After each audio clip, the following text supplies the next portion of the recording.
the first point, if you want to get a franchise, you've got to be willing to be a team player and listen and be a student of the system and trust the system.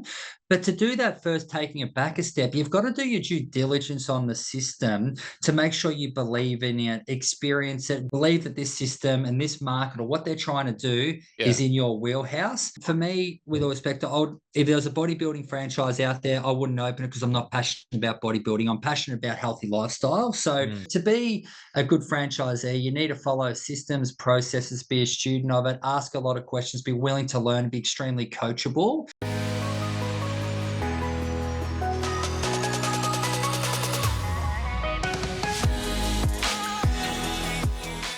Welcome back to the Marketing Muscle Up podcast show. I'm your host, Richard Aturnji, and in today's episode, I've got someone who's been in this game since 2001, conducted over 500,000 workouts, I should say, signed up tens of thousands of members, employed over 150 staff, overseen $50 million in membership sales, and helped close to 20 franchisees open and run their own studios. Today, my special guest is Ben Fletcher from Listen to Your Body, the CEO and director there. Welcome to the show, Ben.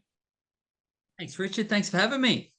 Outstanding. We were just talking before, Ben, and you've been in the industry probably a similar time I've been in the industry, and you've done so many different things in that space. But you're a person that's been in the industry really well regarded as providing quality, keeping your head down, doing your work, and most importantly, giving back to your franchisees,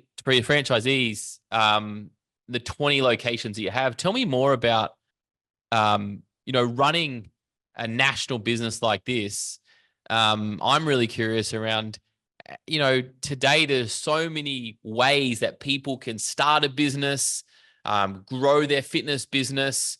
And you've been there through this whole 20 years. I mean, you must know some things that people would die to know. And that's why I've got you on the show. So first of all, welcome. And I'd love to know a bit why you do what you do for, Ben. Yeah, thanks, Richard. When you were reading that up before, it's got 23 years. It feels like actually yesterday, funny enough. So wow, it's crazy how it works. Yeah. I guess through the time in the industry, I guess to one of your questions, why do I do what I do? I just love making impact on people, whether that's members, staff, franchise owners. So I guess taking it back, I ran a studio after working in a gym for years, ran a studio that was pumping, going really well. And it was actually part of it was frustrating because there's people traveling from all over Melbourne to get there. Yeah. And it was like, we need to replicate this. So that was when we decided to franchise and get it in more locations. So I guess probably the biggest motivation is having a positive impact on people and expanding that through different areas. Yeah, wow. Now, I mean, Listen to Your Body. First of all, I need to ask you, what does it stand for? What's it all about? Listen to Your Body. I get asked this all the time. So in my younger day when I was playing a fair bit of sport, we had a lot of fitness coaches, and I still remember we were training like 20, 30 hours a week, physical training. And I always used to say, listen to your body, listen to your body. And then you'd always think about it when you're back then nearly spewing up training, right? Doing hard running sessions, you always listen to your body, say, yes, I can do more, I can do more. So I guess I just thought about the concept of listening to your body as, can you do more? Do you need to do less? Do you need to recover?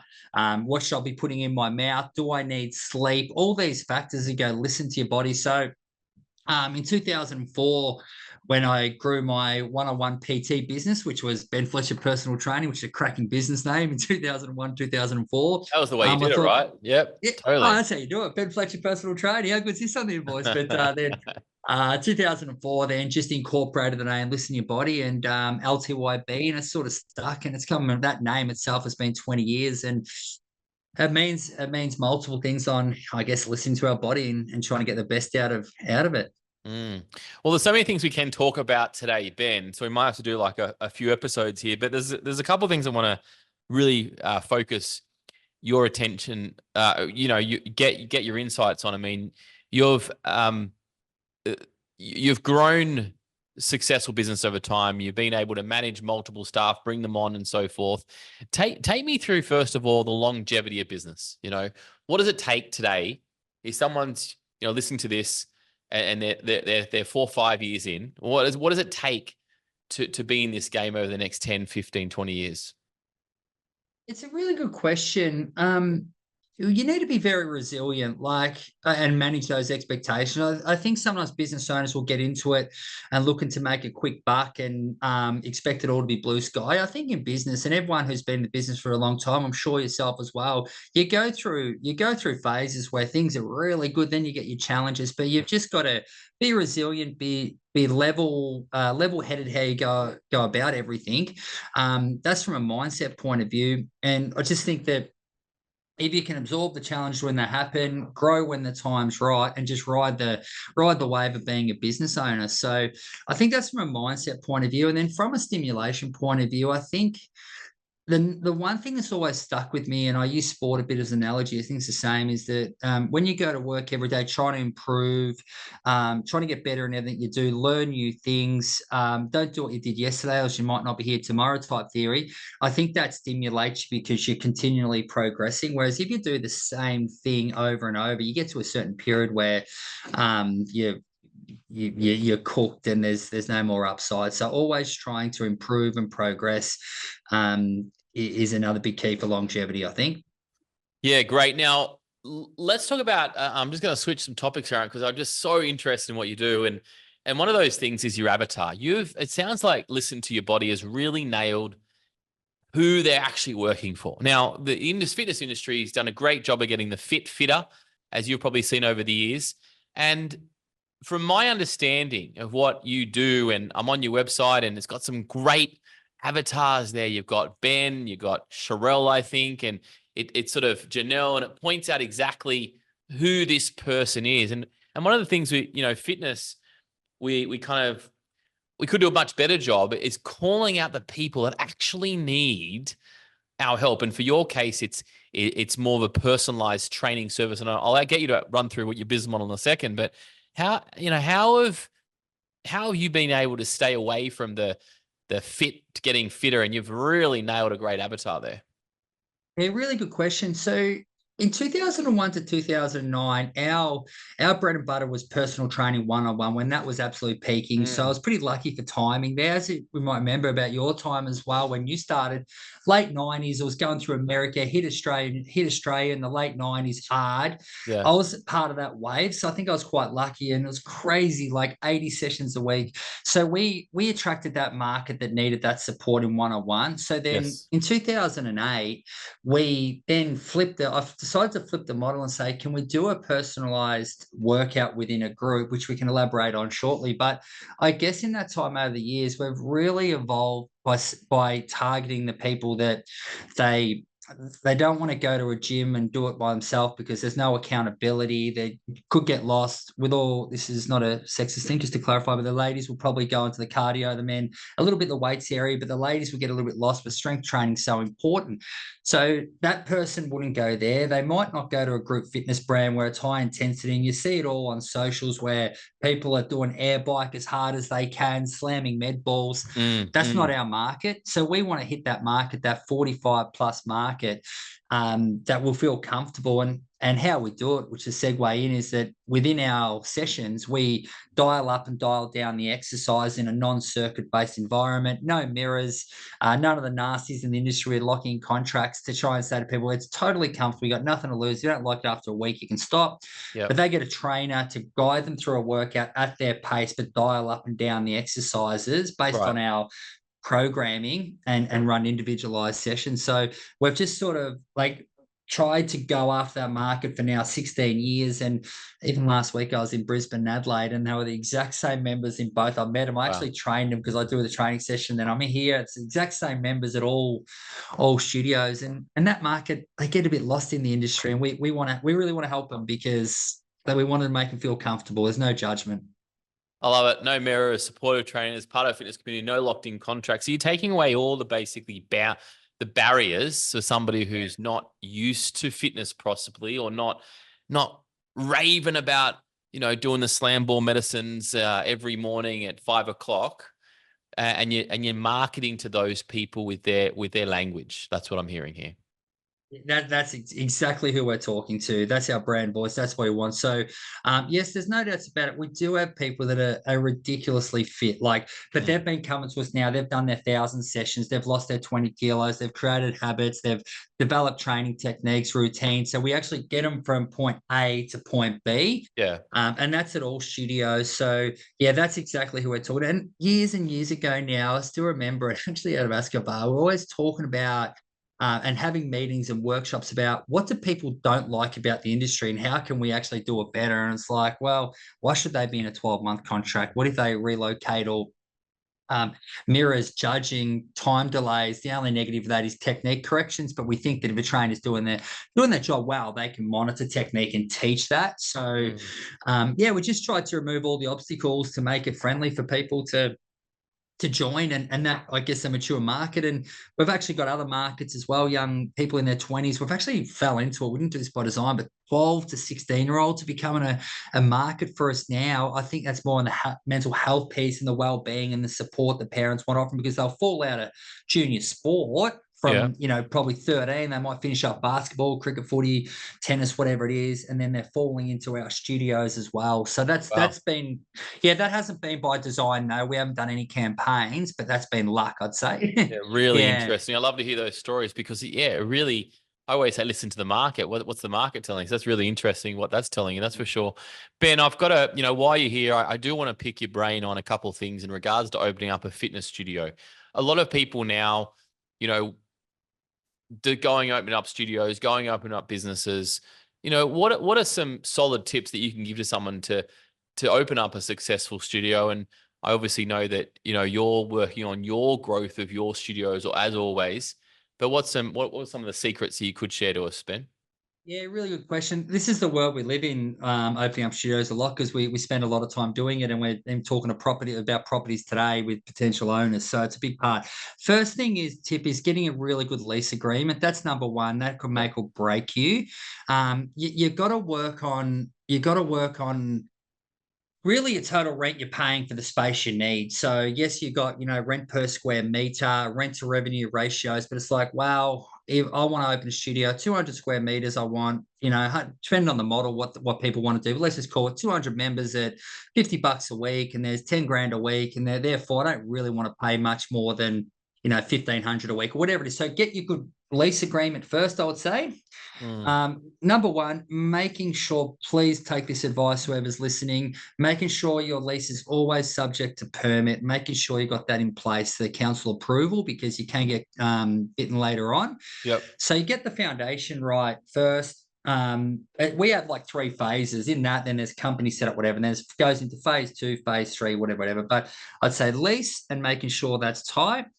Then when you've got the site, clearly it's your local area marketing, your paid advertising. So you got to get your members, your staff, and then all your training and systems and processes. So there's lots of angles for it, but I'd say in simple, having a good marketing plan, having a good actually sales skill to be able to convert those leads into members, because no point getting 100 leads and having a very low conversion. Yep.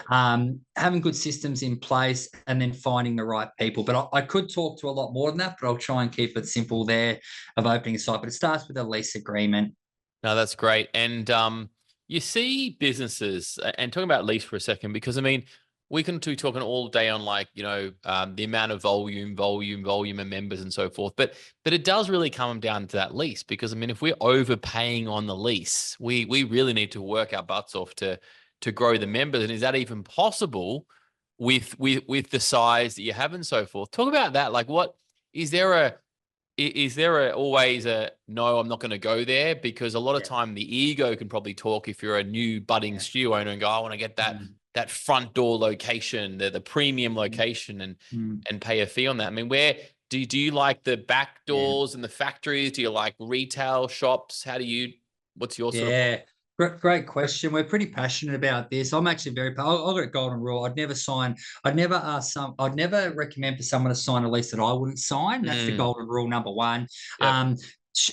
Prime location can be overrated in a destination business anyway. So for us, a shopping strip's ideal. We don't need to be peak. The other thing with peak locations, depending where they are, they also can be poor for parking. And when you run session-based, like the sessions run, people can often not get a car park. So shopping strips are perfect for us. We've only got one in a factory or warehouse out of our 20. Majority are in shopping strips, and we've got one outside of a shopping centre, but we try and stay away from shopping centres at all costs. Yeah, no, if we can. That's great. Really interesting. Go the shopping strips, hey? Go the shopping strips.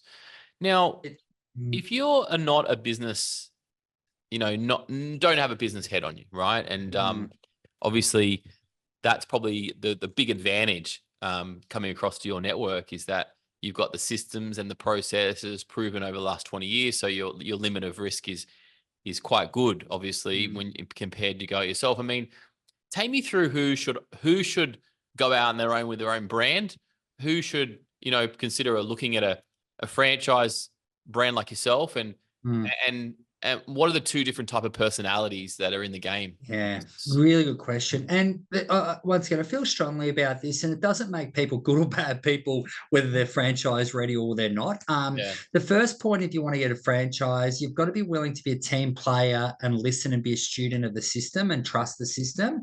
But to do that, first taking it back a step, you've got to do your due diligence on the system to make sure you believe in it, experience it, believe that this system and this market or what they're trying to do is in your wheelhouse.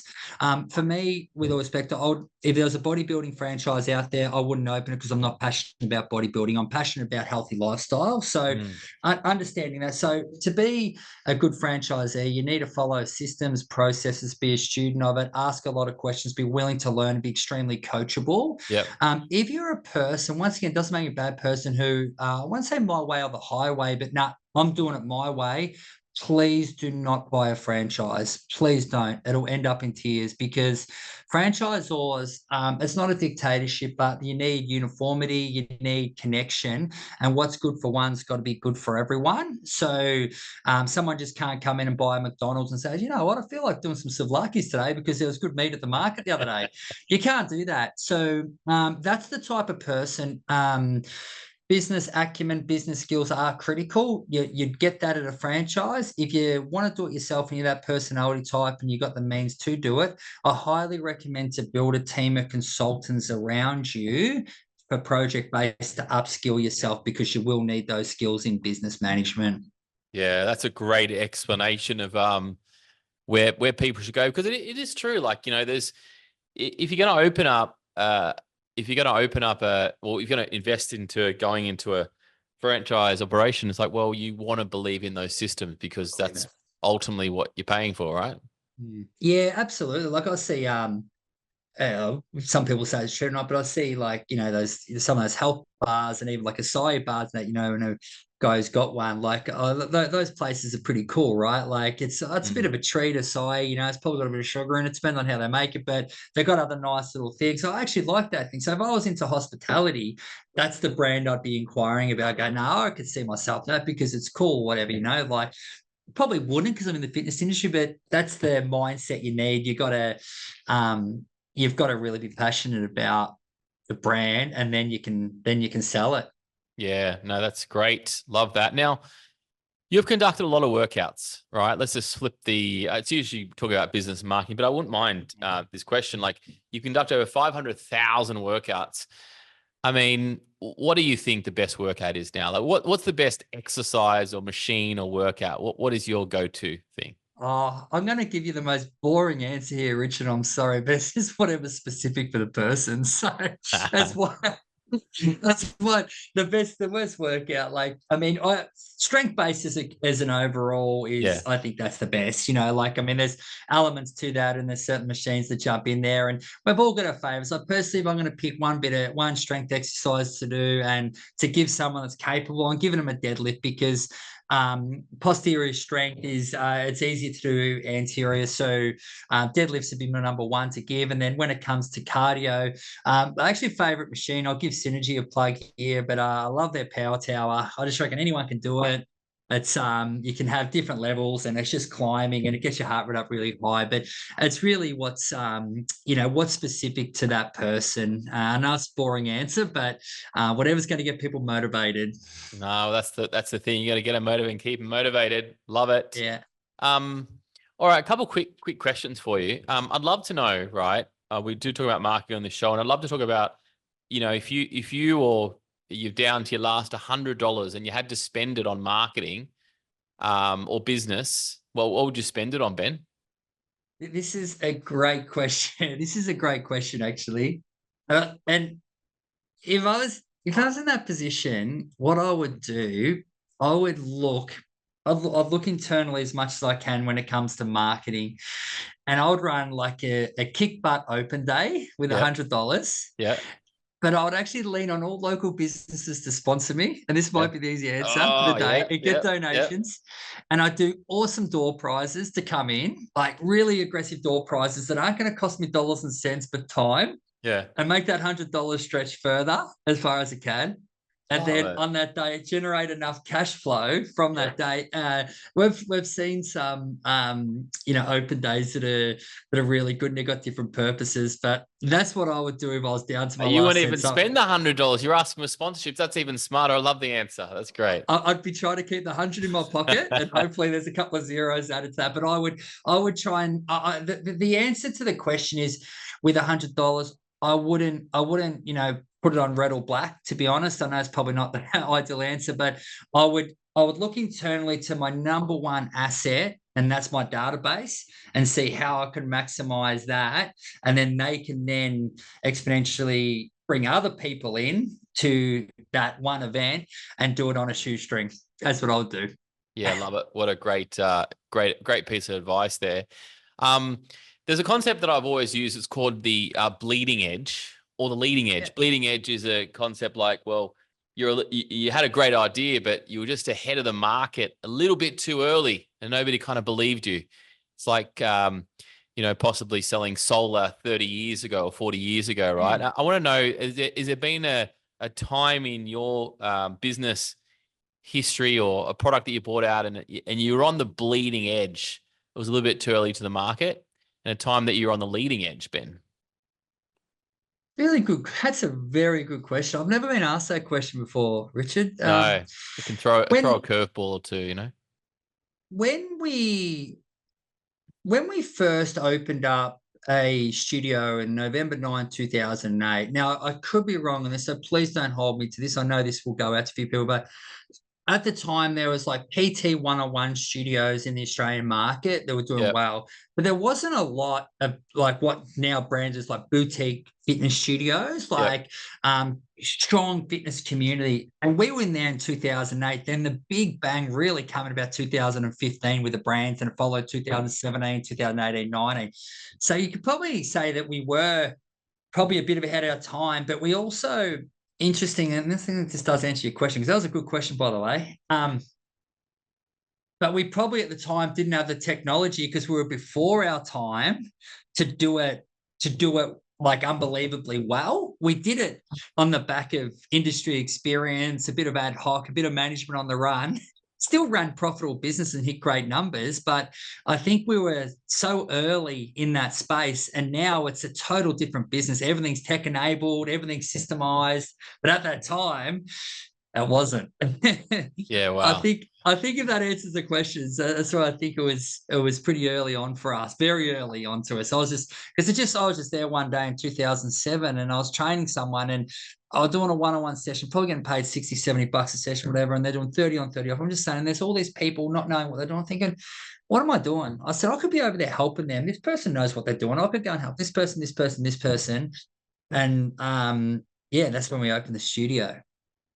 Yeah, so good. And it is interesting when you're on the journey for a long time. I love the question, because I think there's so many different things. Even if you have, that one same business, we have different products, different services, different price points, all these different things. And sometimes we just don't know, especially when you're leading a company and you're leading in multiple locations, you do have to try things out. And I think that can sometimes be a negative when people fail, but it's like, well, you're going to fail if you're really pushing those boundaries. Yeah, which is it's where you want to play. Yeah. Nah, so interesting. Now, Ben, I probably didn't ask too much about the structure of Listen to Your Body. I'm really curious around how does it work? Like on a few different levels. One, if I want to be involved as a client, and two, if I'm actually looking at going, hey, where's the next, where should I invest my money into if I want to open up a studio with limited risk? I'd love to know sort of the model of all these things.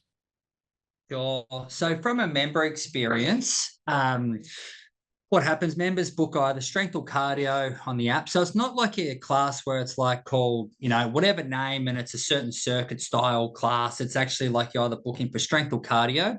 And within each of our studios, there's like 4 strength, 4 cardio zones where two people go into each zone up to 2. So we have 16 comfortably per class.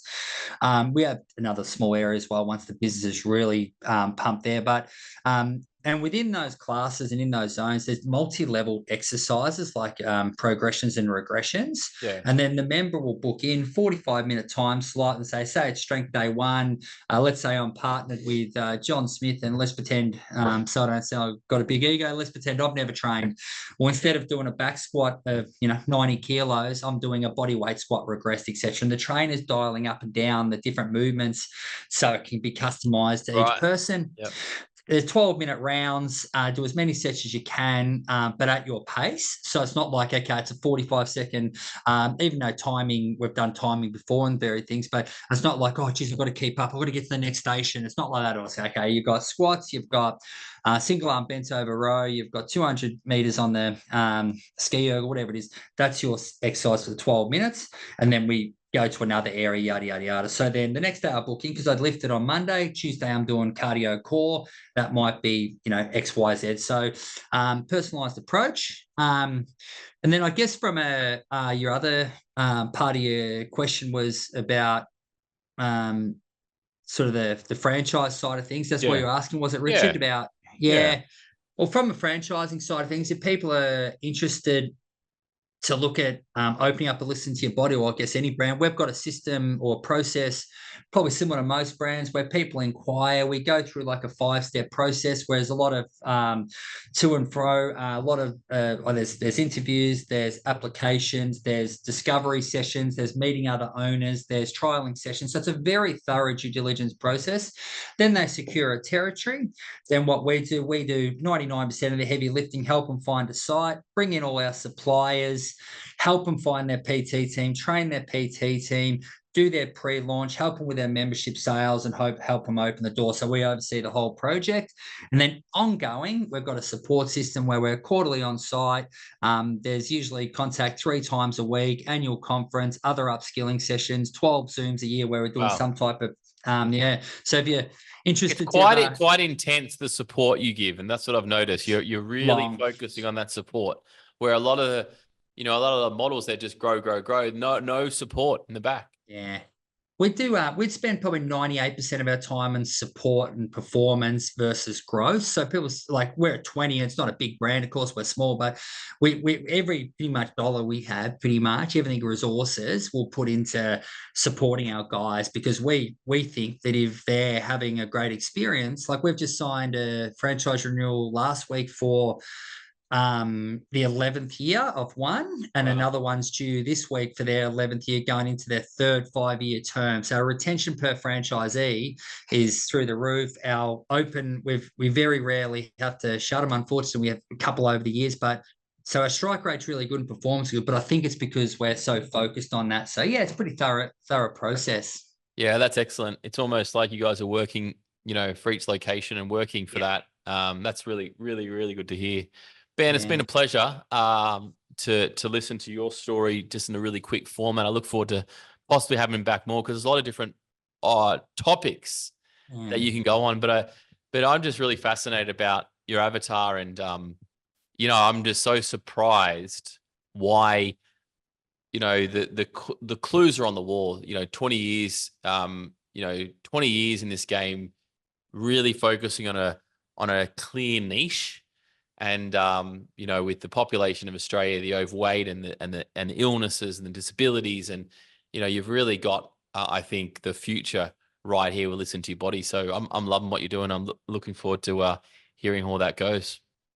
Oh, thanks, Richard. I really appreciate the chat. It's been great. Awesome. Thanks, Ben. It's been great. And if they want to get a hold of Ben, what's Ben yourself, Ben? I'm not saying Ben, what do you want to hold of? Where's the best place to direct anybody? Is it to your website, Listen to Your Body, or somewhere else? Yeah, website's good. And website, listentoyourbody.com.au, or people can contact me direct on ben@listentoyourbody.com.au. And yeah, happy to chat from there. Awesome. Thanks, Ben. Guys, if you enjoyed this episode, definitely watch the YouTube version. You can check it out on YouTube on our website, commarketing.com.au. And if you have enjoyed this, there's over 200 other episodes that you can listen to at commarketing.com.au. If you want to be a marketing ninja, jump on our website, commarketing.com.au, and find a course or program or service that suits you. Thanks, team. I'll catch you next time on the Marketing Muscle Up podcast show. Bye for now.